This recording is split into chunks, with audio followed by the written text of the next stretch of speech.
Hey there, survivors. Thanks for tuning in to tonight's episode. If you're new here, please consider subscribing. It really helps me keep these stories coming. And while you're here, let me know in the comments where you're listening from. Now let's get started. My name is Marcus Hernandez. I'm not a cop, not a soldier, not anymore. These days, I work as an emergency logistics contractor for the state, which is just a fancy way of saying I show up when things get bad and no one else wants to deal with it. My team specializes in high-risk extractions during winter emergencies, missing persons, stranded hikers, ski resort lockdowns, the kind of calls where regular first responders either can't reach the site or don't have the gear. We operate under a quiet agreement with the Division of Homeland Preparedness. We get funding, access to certain tools, and in return, we don't ask too many questions about why we're the ones being sent in. That February evening, we were dispatched to Pine Ridge Mountain Lodge, a private luxury cabin complex near Twin Peaks Pass, sitting just under 9,800 feet in elevation. The call came through unofficial channels, no 911, no radio dispatch. Just a scrambled message from a contractor contact in Glenwood Springs. Isolated lodge, 6 guests, something's wrong, unstable situation. That's all we got. We were already on standby due to the incoming blizzard, so I grabbed our kits, did a last-minute check of our convoy, 1 up-armored, snow-capable utility vehicle, snowmobiles rigged for medevac, 2 emergency drones, and personal equipment. We travel heavy.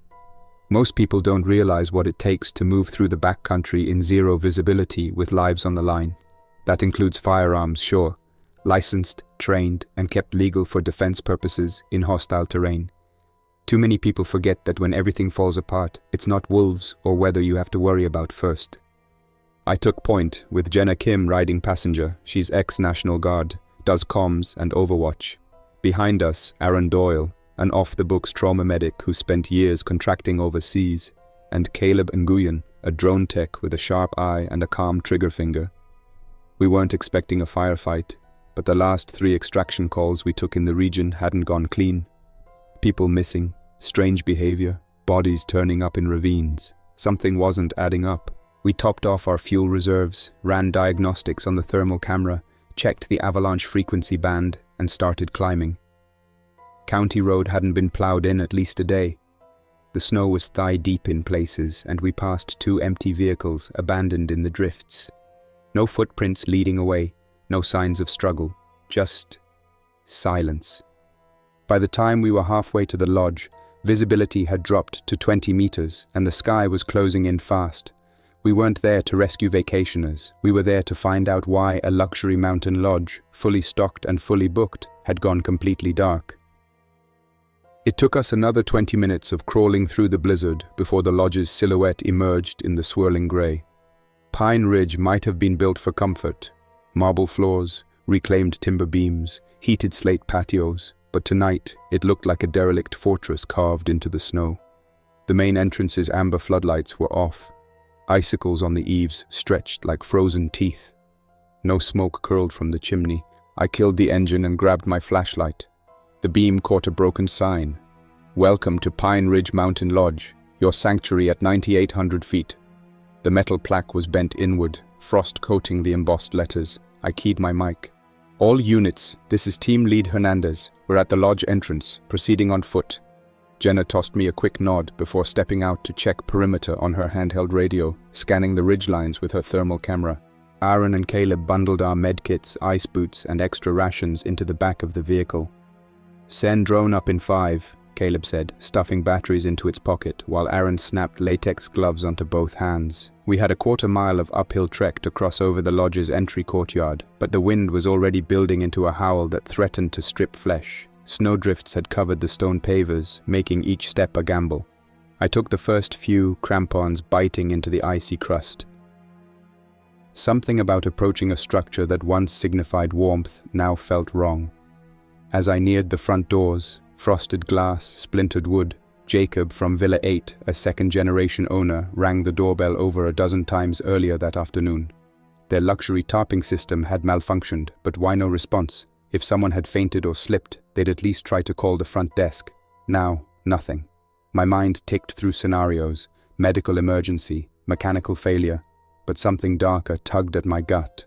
"Everyone stay close," I whispered over the wind. "Watch for trip hazards." Jenna circled left, using infrared to scan behind the shuttered garage doors. Aaron used a thermal readout from door crevices, 0. Cabin temps at 40 degrees, but no human signatures. I fitted my headlamp and hit the main corridor switch. Nothing. No hum of electricity. No flicker of lights. Only the echo of the wind slapping against the multi-pane windows. I tried again. Nothing. I rapped on the door. The hollow echo told me the lodge was void of life at the main entrance. Around back, the mechanical bay was open, blackness instead of the usual glow. I motioned for Jenna. "Front's dead. Let's check perimeter entry from the west wing." She nodded. Past the veranda, I followed the stone walkway to a side door. The keypad was dead, its plastic keys cracked and frozen shut. I hummed a jog toward the basement stairs I'd memorized from schematics, a delivery chute, usually locked. If someone left through a rear service door, they'd likely try the emergency exit here. At the top of the stairs, I felt the first pulse of dread, a low metallic moan mixed with the wind. It came from deep within. My fingers clenched on the pistol at my hip, a semi-auto 9mm with hollow point rounds. I made sure the safety was off. If this was a stray elk or a loose generator, fine, but if it wasn't, I needed the option to act fast. I stepped down 10 stairs. Each tread was slick with snow that had blown in. At the bottom, the moonlight from a shattered window revealed overturned chairs, a buffet cart tipped over, springs from a broken cot scattered on the floor, blood spattered against a wall. The metallic copper smell was faint but unmistakable. Aaron huffed down the stairs behind me. Jenna and Caleb followed. I tapped my light across the hallway. A pool of dark liquid had dripped toward a cracked door at the end of the corridor. The latch was twisted. I reached out and pulled. It opened with a high creak. Inside was an empty kitchen, pots still hanging on racks, frost clinging to the stovetop. The pantry door lay ajar. I cleared to the counter, noticed bullet holes in the stainless steel backsplash. Someone had fired here. Jenna's beam picked up a thermal imprint. 6 hours old, maybe more. Aaron flicked on his headlamp and ran a gloved finger across the crystallized droplets on the floor. Blood's been here a while, coagulated in the cold. The corridor beyond slanted toward the main hall, but half a dozen charred footprints led to a service elevator shaft. One print had a thread pattern from a generic hiking boot. Another had a diamond pattern, military surplus, but a civilian still could buy them. I whispered into my throat mic. "We've got signs of a struggle. Let's clear the lobby." At the top of the service elevator door, the steel panel was bent. Someone forced it open. I pried it wider enough for Jenna to slip her shoulder through. Inside, elevator cables dangled like dead vines, the car itself missing. A small embankment of broken tools suggested they tried to jam it open. But why? Maybe they never made it in, or they fled deeper into the lodge. I glanced at the hole in the floor where the elevator once glided. A light wind puffed down from an unseen vent, cold, stale. I motioned up the corridor. "Jenna, you clear right. Aaron, left. Caleb, drone up at 30 feet. Watch our backs. I'll push ahead." We fanned out. Jenna checked each door with her pistol drawn. Aaron prepped a small trauma kit in case he found casualties. Caleb stuffed spare batteries into the drone while biting his lip, waiting for the launch signal. One door opened into the grand lobby. I saw the factory-installed polar panorama behind the front desk, floor-to-ceiling windows that should have offered a view of snow-capped peaks. Tonight, they were opaque with ice. Reception was a mess. Brochures strewn, countertop splintered, the bell with a dented top, no staff. An overturned Appletini glass lay on the desk, a smear of red liquid staining the granite. I raised my light.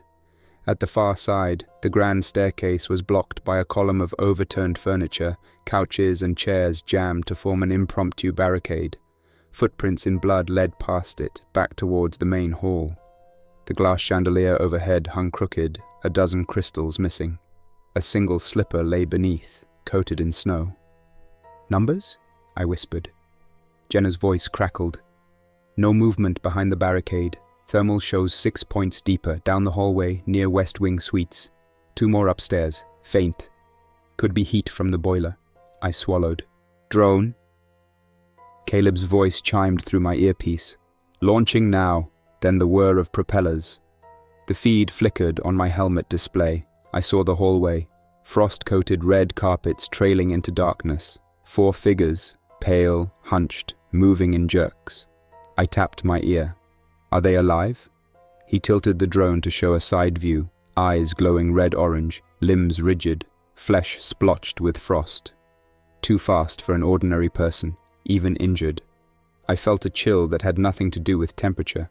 I hissed, "Jenna, they're not survivors." She swallowed. 5 meters, closing fast. I holstered my flashlight. "Keep them in sight. Aaron, prep meds. If we find survivors, they'll need treated for hypothermia and trauma. Caleb, mark the 3 o'clock exit.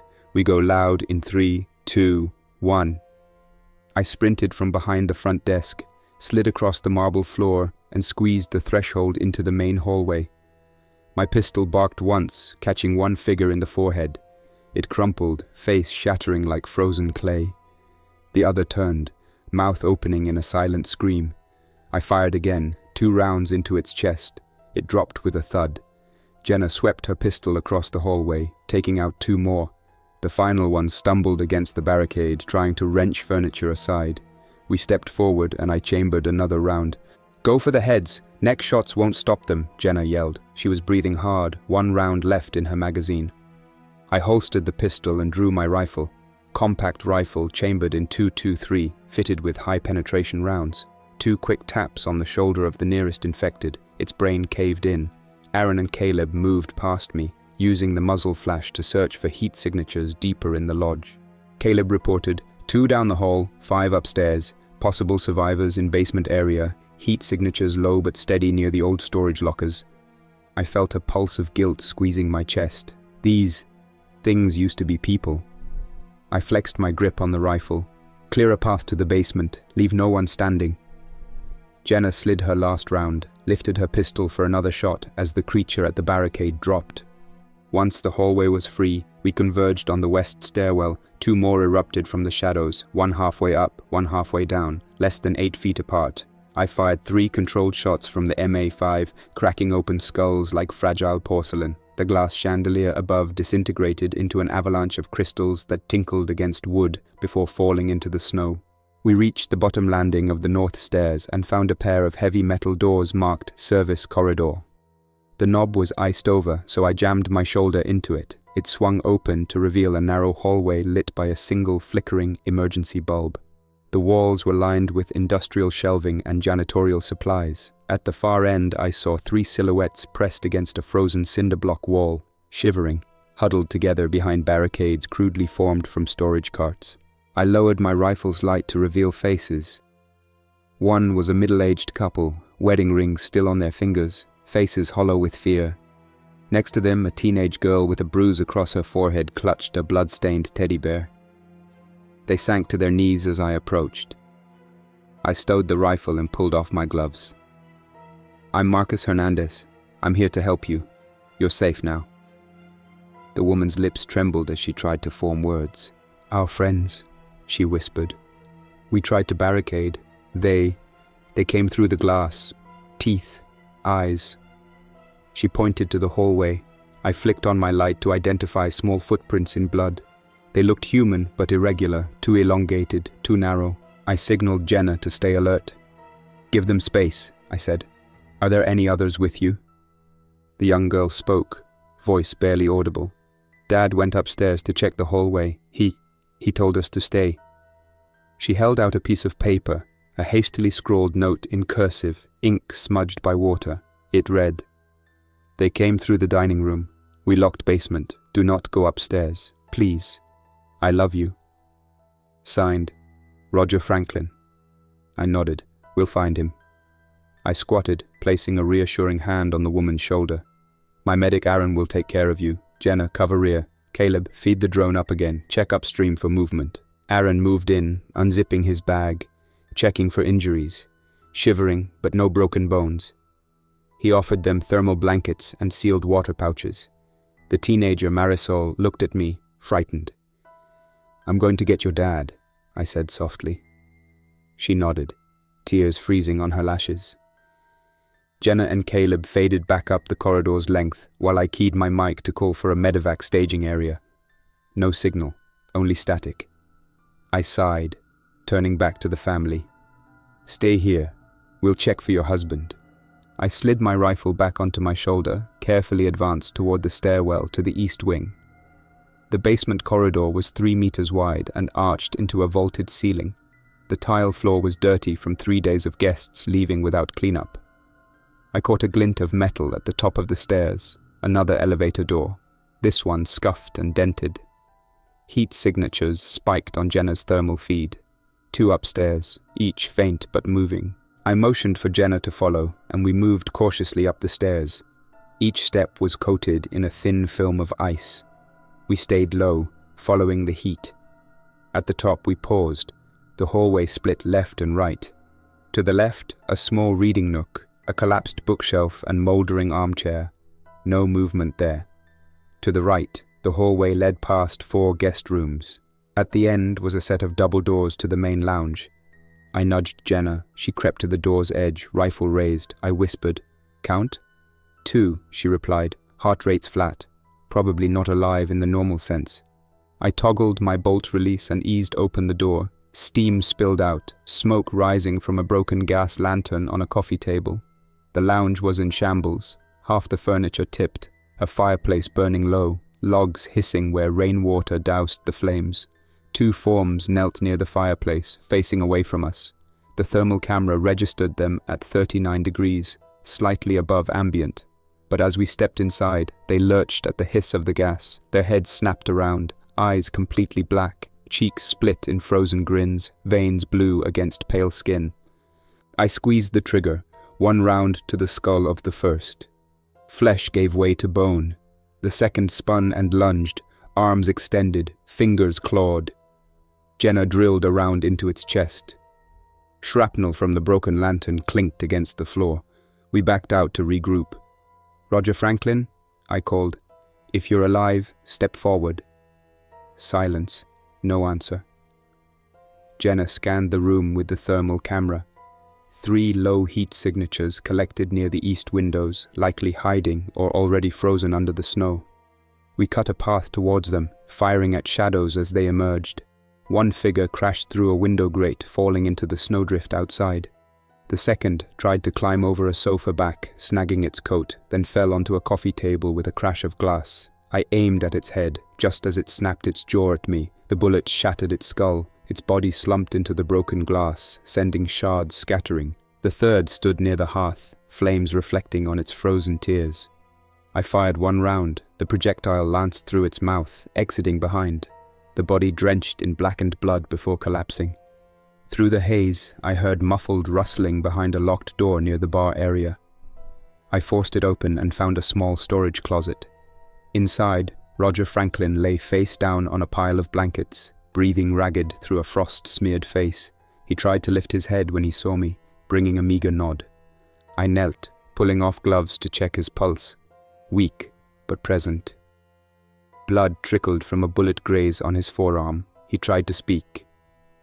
"Kids." "In basement," he gasped. "Went down. Door jammed." I secured a temporary bandage to his arm with a torn shirt sleeve. "Help is here," I promised. I keyed my mic. "Base, this is Hernandez. I have 1 male adult, possible concussion, forearm laceration. Need evac for medical evaluation. 2, alive in basement." No response. I cursed under my breath. Jenna had moved to the window. "Storm's picking up. We need to move downhill now. Keep it quiet." I nodded. I looked back toward the corridor. "Jenna, get them to the service elevator exit. I'll signal when I clear the basement." She went to radio traffic to Aaron and Caleb. "Move the family up here. We have the host. Exit via west stairs. Leave room locked until extraction." I returned to the lounge's center, stood over Franklin. His hand hovered near his side. He stared at the ceiling as if expecting angels. "Sir, I need your help leading the way back. Can you walk?" He nodded, wincing. I supported him as slowly I guided him toward the exit. Each step required care. His boot prints in a thin, blood-soaked trail tracked his fall through the lounge. I kept him upright by his waist. There was no time to waste. Outside, the wind crashed against us as I opened the door. blinding white fury. Jenna caught Franklin and we maneuvered him around the drift to a low point near the service corridor entrance. Caleb appeared from the shadow with a dusting of snow, 3 drones feathering above, mapping heat signatures behind us. Aaron followed, carrying a small med bag and a freshly unwrapped heat pack. I slapped a cold hand to my ear. "Time estimate, Caleb?" 2 minutes to link up with the family, he said. "Internal cameras show no more movement below the lounge. 2 heat signatures at the basement exit, likely under blankets." I exhaled. "Good, let's go." We moved Franklin along the outside wall of the lodge towards the basement entrance, where a metal door led to a short stairwell. Jenna signaled with a quick motion, and I swung the door open. Inside, the cold air pushed us back. I flicked on my headlamp and saw the couple and their daughter huddled against a wall, each swathed in half-frozen blankets. The girl's eyes were glazed, but when she saw her father, she let out a sob that echoed off the concrete. I leaned close. "We're taking you to safety. Follow our lead." Aaron knelt to check their vitals. The couple's core temps were dipping, signs of early hypothermia. He warmed a pouch of saline under his jacket, then ran a line into each adult's arm.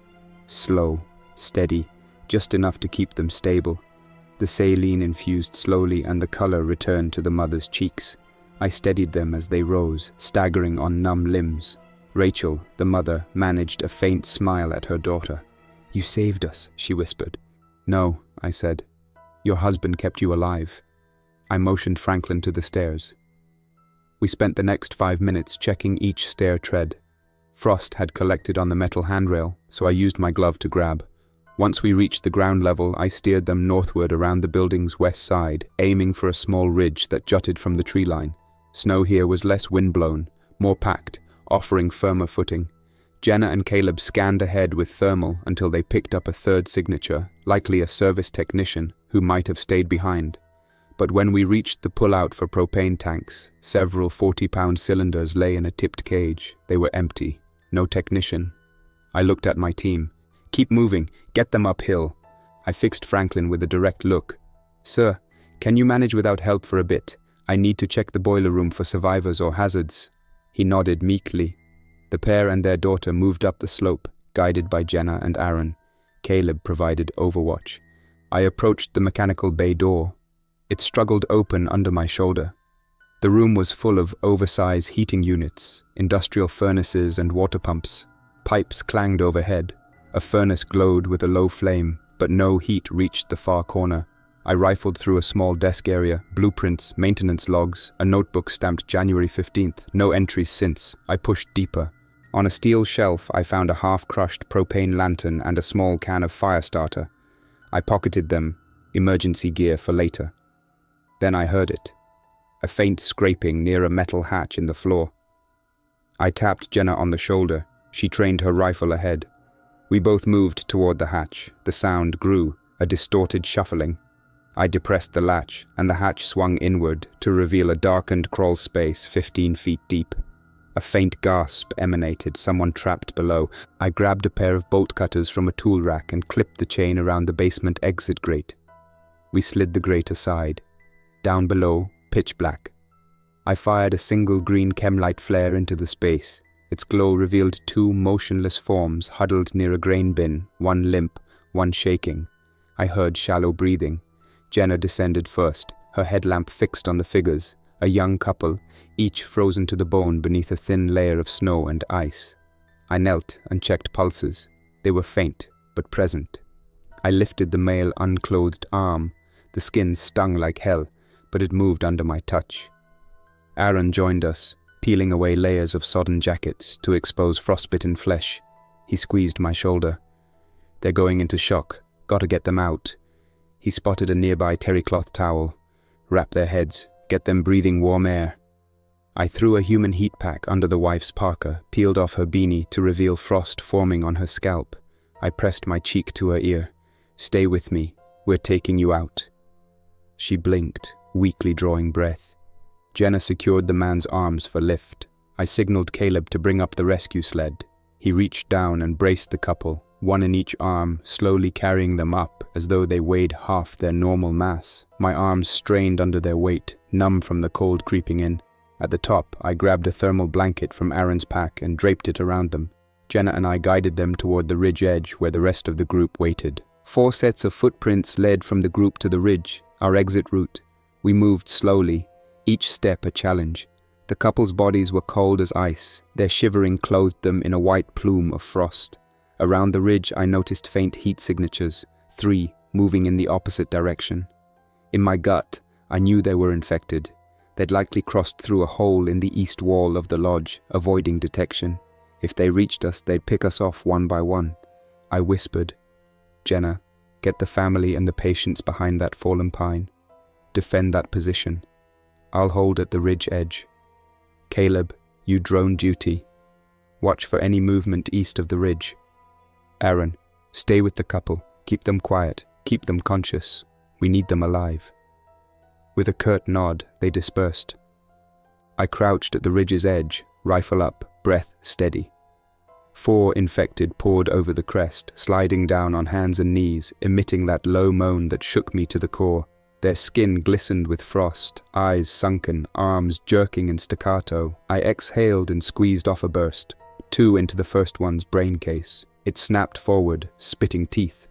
I reloaded in seconds, finger frozen on the bolt. The second lurched halfway, then curled into its own vomit of frozen blood. A third sprinted down, arm outstretched. I took a single precision shot behind the ear. Its head fractured. The 4th hesitated, then surged. I pumped the rifle's action, swung on it, and fired. The bullet exploded its eye, morsels of bone scattering. The body convulsed, then lay still. I rose, scanned the ridge. No more came. The wind howled. I adjusted my grip on the rifle's stock and knelt. Below, the couple lay supine on the rescue sled, their heads entwined in blankets. Marisol's face stayed turned toward the slope, clutching her father's hand. I felt a pang stronger than any bullet recoil. The world had ended for these people. If I failed now, they died in the snow, alone. "Marcus!" Jenna's voice called from behind. I turned to see her standing near the fallen pine, pistol drawn, breathing heavily. They're gone for now. The family's intact. The couple's alive, but only just. I exhaled, letting the air steam out. We need to get them down into the trees. The slope beyond the ridge curves into a gully that leads to a creek bed. From there, follow the tree line south into Deadman's Run. I know an old ranger cabin where we can shelter. Jenna nodded, shouldering her rifle. "Let's move." We formed a protective ring around the group, our 4 survivors, plus Franklin and the couple on the sled. I counted 9 bodies in the snow where the infected lay, half buried, blackening. A single ember drifted from the abandoned lodge chimney, landing a dozen yards away, then sputtering out. I led them across the ridge. Every step was a battle against gravity. Each person's foot sank 6 inches before catching cold. Jenna stayed abreast, scanning with her thermal. Caleb guided the unmanned drone ahead at 10 feet altitude, mapping a path down the gully. Aaron half carried the tote of supplies behind us. An hour later, we emerged into the creek bed. The gully's walls rose 15 feet on either side, steep slopes on both edges. Snow here was 2 feet deep, but less windblown. The creek itself was half frozen, running beneath a sheet of ice. We laid down a thermal blanket as a barrier between the survivors and the cold ground. I poured hot water from my insulated flask into paper cups, handing one to John Franklin. His blue lips trembled as he sipped. "Thank you," he rasped. The blood on his shirt had soaked through, dried into a dull black stain that looked like old rivulets of oil. I nodded, checking my watch. 21:03 hours. We'd been moving for nearly an hour since the extraction. Fatigue gnawed at my legs. The cold seeped into my bones. We rest 5 minutes, then push into the forest. We'll go single file off the obvious path. Stay down, I'll clear ahead. Any sound, you freeze. Jenna kneeled beside me. "Team, take 5. She ran fingers over her wool hat, frost catching on the fibers. "Aaron, any chance let them walk 2 miles to that cabin by dawn?" Aaron checked his wrist pulse oximeter on Franklin. 92%. "If we maintain 1.5 miles per hour through these conditions, maybe by 0400 hours, but I don't know if he lasts." Jenna rubbed her jaw. "We've got to manage a compromise. We need shelter before hypothermia sets. No chance traveling the rest in the open." I exhaled. "I know a downed logging road east. If we can reach that by 0200 hours, we might jury rig a signal. Otherwise, no evac until morning. I clenched my jaw. Crew, gear check, rations, med supplies, weapon status, make ready for departure. Over the next 2 minutes, we rediscovered ourselves. Gloves replaced, magazines topped up, headlamps adjusted to low.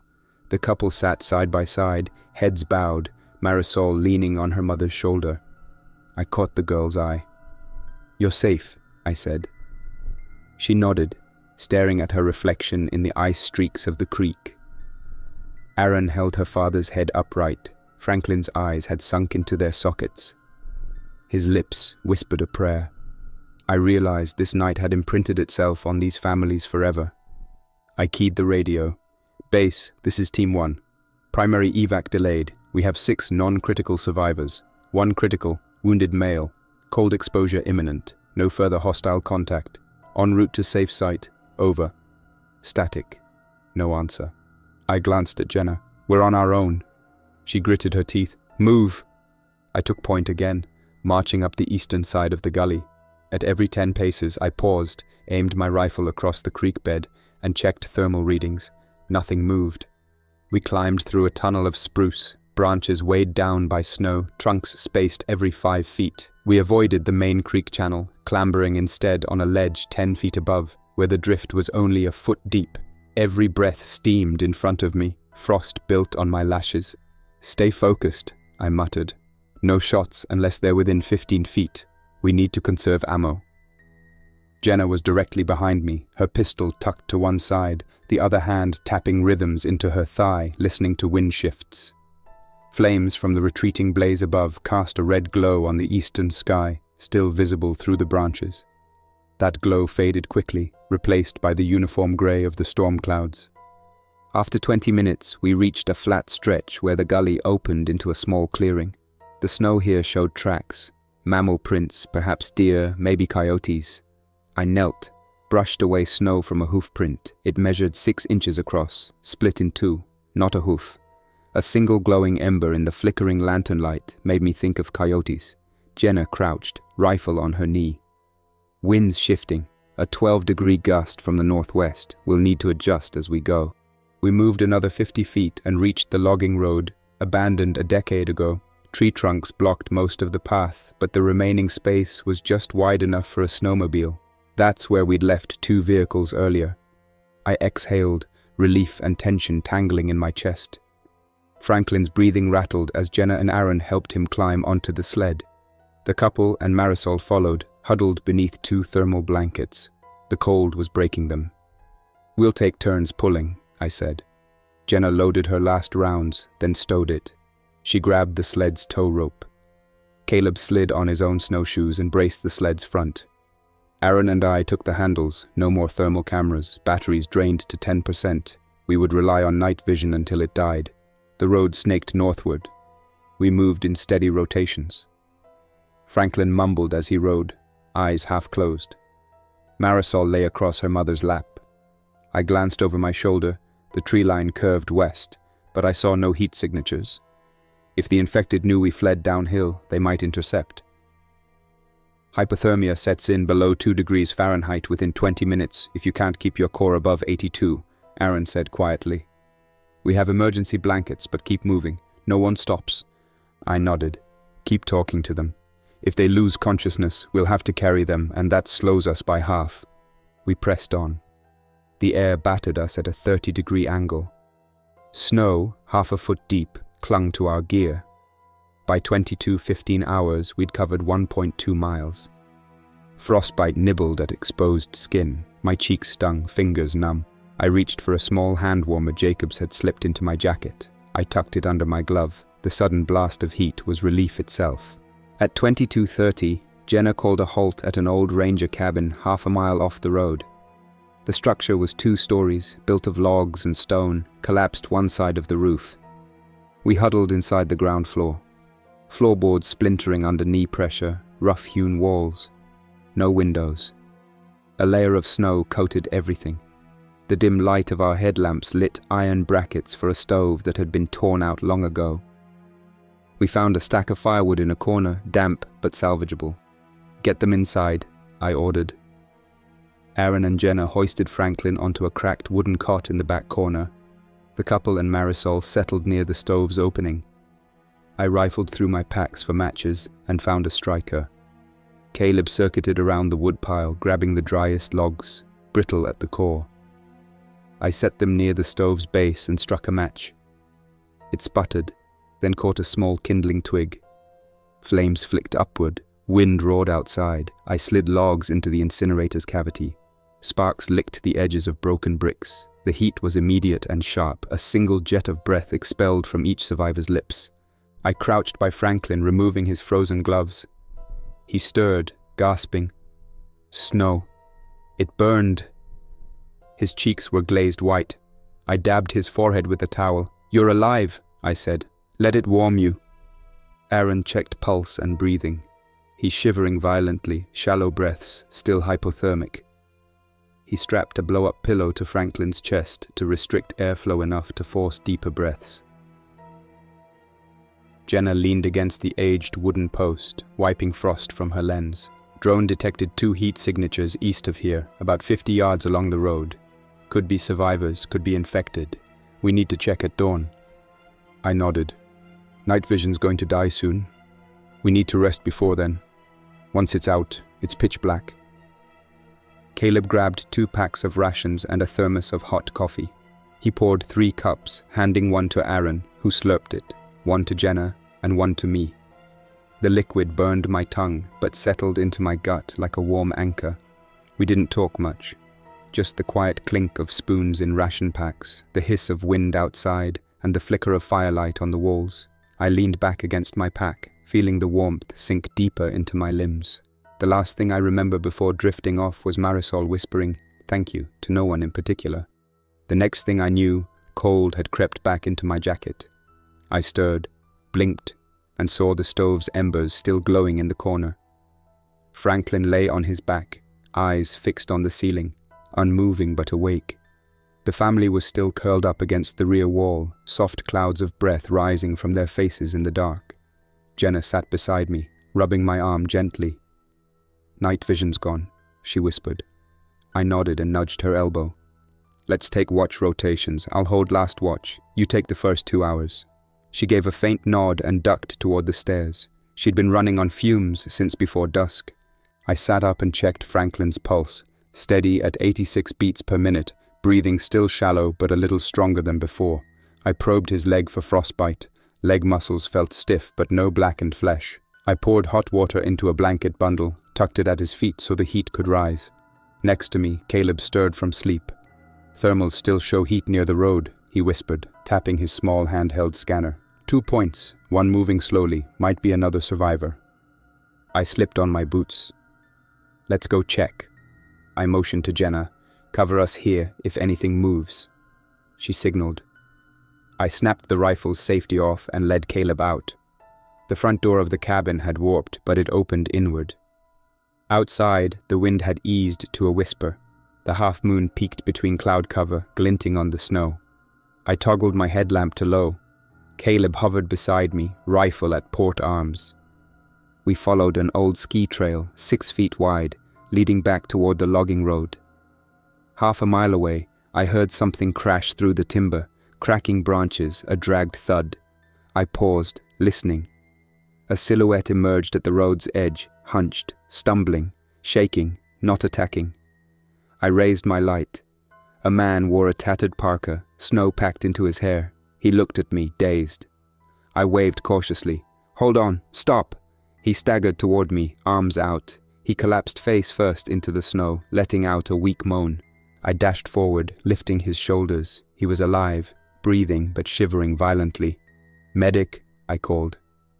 In seconds, Jenna and Aaron appeared, groggily shining their lights. Aaron checked his vitals. Severe hypothermia, core temperature hovering around 82, heartbeat uneven.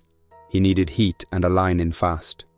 Jenna draped a blanket around him as Aaron set up a fluid infusion. "He's a guest?" I asked Aaron. Aaron shook his head. "Clothing brand mismatch, cheap pullover, no lodge badge, no ID. Could be a local skier who got lost." He checked a pocket. A half-empty pack of cigarettes labeled revelation, and a lighter. No wallet. I crouched beside the man whose eyes were glazed. "I'm Marcus Hernandez. You're safe now. What's your name?" He blinked, slurred. "Jamie. I'm Jamie Collins." "Jamie, you're coming with us. We'll warm you up," I said, guiding him to his feet. He tried to stand, legs buckling. Aaron helped hold him. Caleb and I each took an arm. We trudged back to the cabin.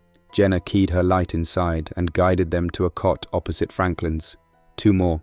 We might be at full capacity," she muttered. Inside, I set the man on a space blanket on the floor, pressed another warm pack under his shoulders. Aaron hooked up an IV. Franklin and the family stirred, blinking at the new bodies surfacing in the half-light. Marisol tugged at her mother's sleeve, squeezing her hand. I felt the world tilt in front of me. Another survivor, another team member to care for. Supplies were limited. I counted: Franklin, Rachel, Tom, Marisol, the other couple, 7, plus Jamie Collins. That made 8. Jenna and I were 9, Aaron and Caleb, 11. We could at most manage 12 before medical supplies ran dry. We needed to find more gear. I turned to Jenna. "Morning's coming. We push toward Dead Man's Run. We need supplies, blankets, meds, food. Probably scattered in the vehicles up the Ranger Road, but we risk more exposure." I paused, watching frost creep along the base of the doorframe. "No choice," she nodded. "Let's wake the group. We move at 0500. By the time pale grey light filtered through the broken rafters, the wind had finally eased. It wasn't warm, but it was less hostile. Still air and cold silence, like the mountain was holding its breath. Shapes began to shift beneath ragged blankets as people stirred. Aaron moved between them, checking vitals. Franklin's pulse was 92 now, core temperature climbing to 95. Not good, but it meant he had a fighting chance. Tom and Rachel sat near the stove, passing a cup of warm water between them. Marisol clung to her mother, half asleep. Jamie groaned as he stretched, wincing from joints gone stiff with cold. The last couple, Mark and Elise Barnett, sat close to Aaron, who gently examined Elise's blackened fingertips. "We'll thaw your hands later," he told her quietly. I pulled my pack over one shoulder and stepped into the center of the room. "All right," I said. "Everyone up. We're moving. Goal is the old logging road by 0600. We'll check the wrecks for supplies, then push on to Dead Man's Run cabin. Keep moving, no breaks. If you fall behind, someone will drag you. Let's go." They nodded, faces drawn but determined. Jenna handed out ration bars, each 500 calories. I distributed 2 each. Eat half now, half later. I passed around a canister of electrolyte powder. They dissolved it in their insulated mugs. Franklin sipped slowly, face pressed against his wife's shoulder. At 0530, we shouldered packs, lightweight, containing spare socks, bandages, half a day's worth of MREs, and moved out. I signaled Jenna to lead on the ridge, radius 10 feet so we could cover each other. Caleb stayed at the rear, scanning with his handheld thermal scanner. Aaron brought up the rear, carrying a small medical kit, making sure no one lagged. The logging road was a ribbon of packed snow winding through a tunnel of spruce. We encountered no more infected signs, no footprints except ours, so the night's events had gone quiet. I exhaled freely for the first time since dusk. The children trudged bravely beside their parents, holding hands. Jamie shuffled, using steady breaths to keep from collapsing.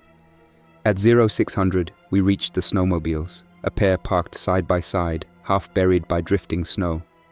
Their seats and wind guards were coated in ice, but the engines turned over on the first try. I tapped each throttle, both revved at a meager idle. Good. I quickly drained one snowmobile's gas tank into jerry cans, likely contaminated with water, but enough to keep us moving slowly. "Load up," I said. "Take 3 at a time. I'll sweep for supplies. Oil, any medical kits left over."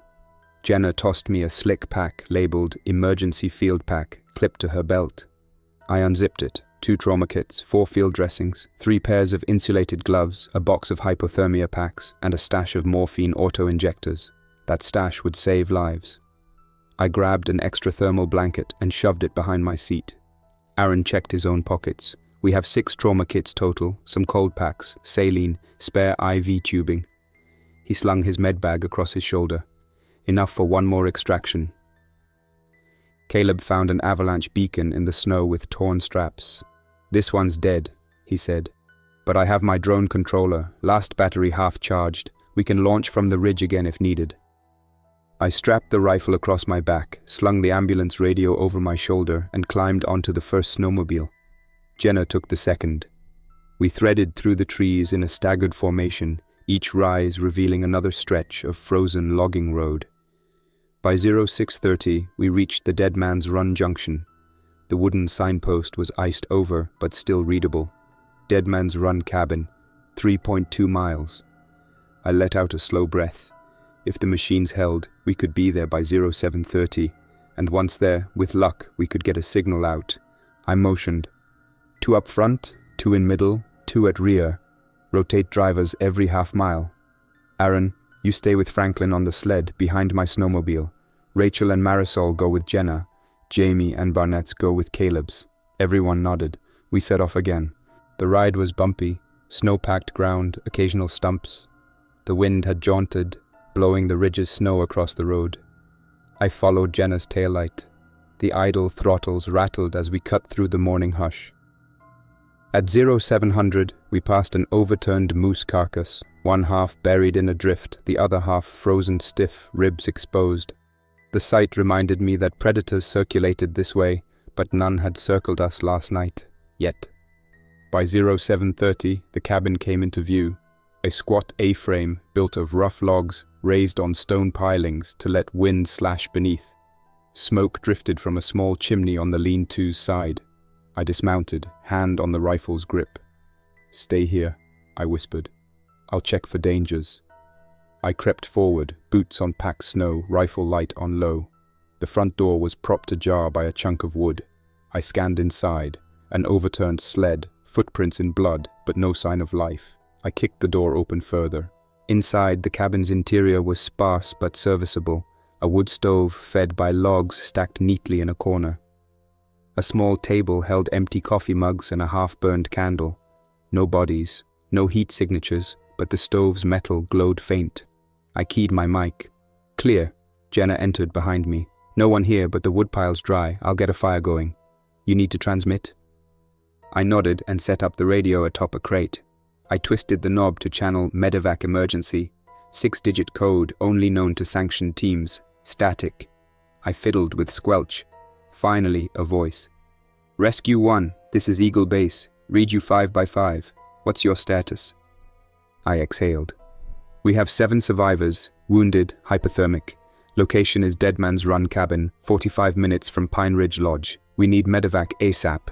The voice responded, "Roger, Rescue 1. Helicopter transfer scheduled at first light. No flight until winds fall below 15 knots. We'll launch refracting flares at 0900 for visual confirmation. Over." I clicked off. "Tomorrow at 0900, we hold here until then." Jenna poured a cup of coffee. I took it gratefully. Inside the cabin, coolness gave way to warmth. The survivors clustered near the stove, sleeping, some moaning. Aaron propped Franklin on the cot against the far wall. Elise rubbed her swollen hands. Marisol hugged Rachel's leg. Jamie leaned against the wall, eyes drifting. The Barnetts sat on a rocking chair, hugging each other. I exhaled, letting the heat settle in my lungs. Jenna joined me. "They'll be okay for now. We need to rotate watches and gather firewood. Supplies are low." I stared at the window, a thin stream of smoke against grey sky. "We'll manage." I checked my watch. We had 14 hours until the chopper arrived. Until then, we'd defend everyone in a cabin on a ridge in the middle of a blizzard's aftermath. I turned to Jenna. "Let's organize. You and Caleb on first watch, Aaron on second. I'll do final. Divide rations. Kids down below. Keep fire low. No visible lights outside. If anything moves in the snow, radio me in code."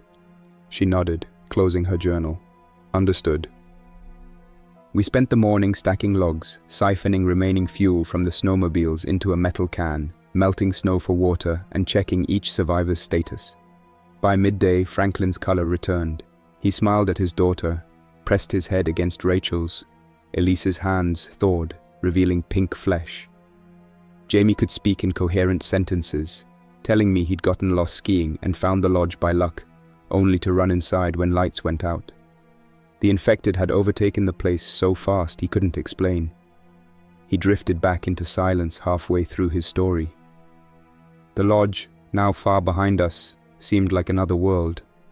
But here, in the cabin, we were temporary guardians. Outside the windows, branches trembled. Wind gusts sporadically rattled the frame. I fed wood into the stove. Each log added a hiss of steam, a plume of smoke.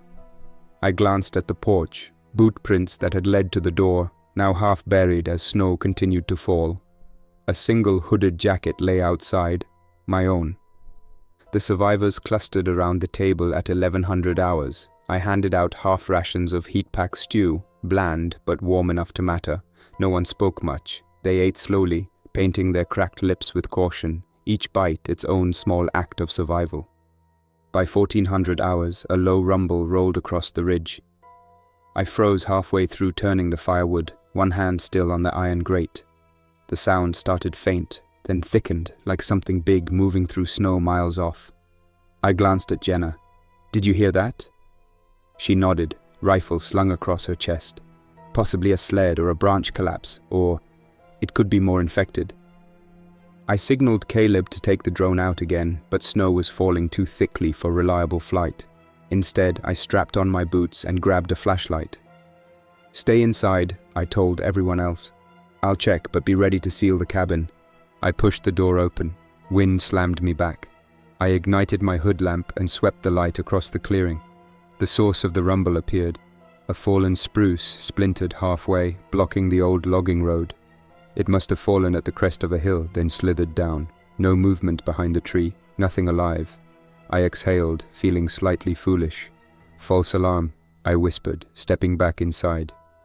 By 1700 hours, daylight had thinned into dusk. I moved around the room, checking on each person. They were quiet, drifting near sleep, but no one showed signs of worsening. Core temps held steady. Franklin sat in the corner, gently stroking his daughter's hair. Elise and Mark sat shoulder to shoulder, eyes locked on the fire's glow. Jamie was already out cold on a floor cot. I passed around hot tea cakes from a sealed pouch, dry, starchy, but packed with just enough calories to keep bodies going through another cold night. Jenna cleaned her rifle with calm focus. Caleb checked boots for new tears in the soles. Aaron folded a blanket over the medical kit to keep it dry from cabin condensation. By 2000 hours, the storm had returned. The wind rose fast.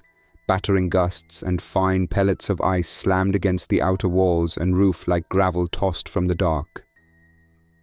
I gave the call for lights out by 2200. One by one, people got into layers, zipped coats shut, and folded into their assigned spots near the cabin's center. Jenna and Caleb took the first watch through midnight. Aaron would follow until 400, and I'd take dawn. The room settled into a fragile quiet. Breathing slowed. Blankets shifted. Someone snored. I peeled back one edge of my cover to check Franklin's pulse. Still there. Steady. Calm. At 22:15, Jenna touched my shoulder. "We've got movement," she whispered. I sat up, following her gaze to the frost-rimmed window. Out in the tree line, a single pale shape wove its way between trunks, barely more than a shadow, but unmistakable in the way it moved, gliding, jerking, dipping below snowdrifts, then rising again. Jenna turned toward me, mouthed the word, "infected." I tapped my earpiece. "Marcus here. Watch team. Radio silent, code red." Jenna's voice answered tense. "Roger." I slipped out, careful to make no noise breaking the wooden threshold. The wind gust slammed the door behind me. I pressed against the battered logs, light low. The figure moved slowly, as if stalking prey, 20 feet away. I estimated its body heat was 40 degrees, colder, but still above ground. It raised its head, eyes reflecting faint moonlight. Its posture jerked as if seized by sudden pain. I tapped the shutter button on my rifle's thermal scope. I could see 4 more behind the first, stalking in single file. Their progress was careful but purposeful, undeterred by the storm. I tapped Jenna. 6 inbound from the west. 2 minutes to reach the door. She replied, Understood. I stepped back inside. Everyone wake up, code red. Chaos erupted, bedrolls rustled, ripcords torn, breaths quickened, children began to whimper. The couple and their daughter looked at me in confusion. Infected approaching, I said calmly. Get behind me. I moved to the center of the floor, rifle raised. The group scrambled to edges, huddled next to the fireplace for some cover, clutching each other. Through the window, I saw 6 figures crest the ridge and descend our path. At 20 yards, I fired 2 shots, one grazing the first's neck, the second hit chest. It yelped, stumbling, but its bodyproof coat did little to stop the high-velocity round from punching through. Black blood and a spill of frozen tissue froze on contact. It dropped. The second figure emerged from the drift, charged toward the window at 8 MP. I swung and squeezed off 4 rounds, each precisely placed, shattering brain case and splintering skull. I saw a third wheel around, exposed wires where eyes should be, then paused, clawed at its own face. Through the chaos, Jenna's pistol barked. She knocked 2 through the nearest window, each shot accompanied by the hiss of snow shards. The glass shattered inward, shards embedding in wood. Infected bodies thudded against the wall. One slid to the floor on its knees, head dropping forward in a spray of condensation. A fourth charged from woodline, eyes fixed on the broken window. I fired 3 more controlled shots, slugs punching through vest, face caving. Then a 5th and 6th emerged. They looked smaller, weaker. I fired 2 more shots as they hesitated. Bodies slid to the snow, a half-mile of branches shuddering behind them. The only sound left was the roaring heater and the wind's howl. Smoke curled from the fireplace, and the world felt impossibly still. I lowered my rifle, eyes stinging. Jenna entered the cabin, rifle still smoking. "They're down," she said quietly. "No more incoming." I exhaled, tension unraveling.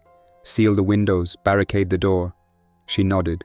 We used bedboards and chairs to jam the shutters. The survivors huddled behind piles of blankets, faces drained. Rachel started to cry softly.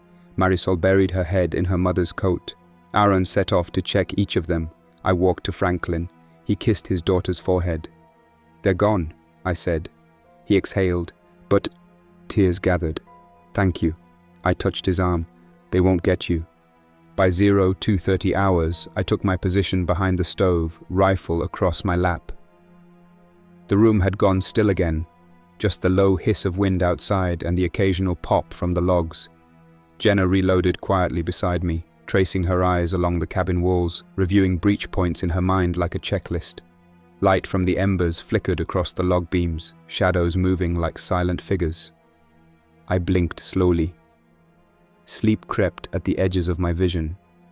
My thoughts drifted, snow stained red, a pane of glass cracking, the distant slap of a child's cry echoing through white trees. I forced my focus back to the hallway, gripping the rifle harder. At 0400 hours, Aaron tapped my shoulder. "Your turn." His voice was low, careful not to stir the others. The survivors lay huddled together under blankets like a single mass of limbs and coats. Jenna had curled into the far corner, her rifle propped under her head like a makeshift pillow. Caleb handed me a bottle of broth he'd kept near the stove. I drank it slowly, lukewarm, a little metallic, but enough to push the fog from my mind. I stood, stretched my knees just enough to get blood moving, then stepped to the hallway entrance. From there, I had a narrow line of sight down to the front door and its fragile patchwork of boards and snow-packed cracks. If anything moved, I'd see it, or at least I hoped I would. The hours passed slow. My breath puffed pale clouds in front of my face, and each groan from the timbered roof echoed like footsteps in my skull. The storm began to ease, howling winds replaced by a gentle hush. Heavy flakes fell straight down, visible through gaps in the roofline. I didn't trust it. The calm never meant safety. By 0600 hours I felt it, thin warmth brushing my back. I turned slightly. A single beam of pale sunlight filtered through a gap in the shingles, casting gold onto the stove's edge. I let out a long breath I hadn't realized I'd been holding. I exhaled loudly. "Jenna, shift!" She slid into position, tucking her rifle muzzle between her boots. I returned to the group and checked each one. Franklin and his family were asleep but breathing steadily. Jamie lay against the stove, breathing shallow. Elise and Mark held each other, The woodpile had diminished to a few logs. Fire would fizzle out in 2 hours. I stepped outside to gather fresh wood, pine logs 10 feet from the cabin.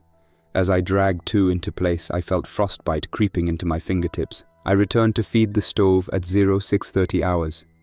The fire caught quickly this time, and the renewed warmth rippled through the cabin. Blankets shifted. Groggy faces turned toward the light. At 0700, I switched on the radio and keyed the mic. Team 1 to Eagle Base. We confirm safe staging at Deadman's Run cabin. 6 survivors stable, 1 critical, ready for medevac. Over. A pause, then static broke into a voice.